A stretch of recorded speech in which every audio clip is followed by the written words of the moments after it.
जय श्री राधे। लोग हमसे पूछते हैं कि राधा राधा नाम जपने से क्या मिलता है आपको।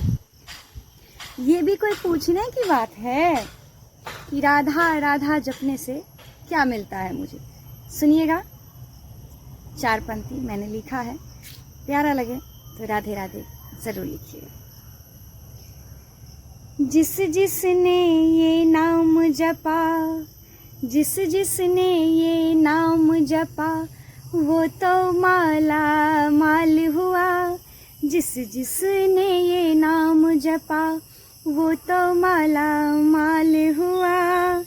मोह पास के बंधन से वो, मोह पास के बंधन से वो भव सागर को पार हुआ।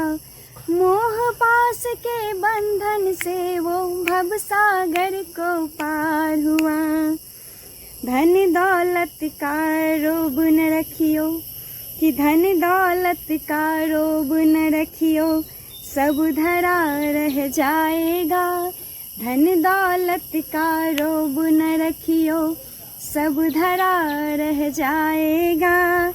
राधा राधा जाप करो फिर, राधा राधा जाप करो फिर, जीवन सफल हो जाएगा। राधा राधा जाप करो फिर, जीवन सफल हो जाएगा। राधा राधा जपते रहो, श्री चरणों में फल पाएगा। जय श्री राधे।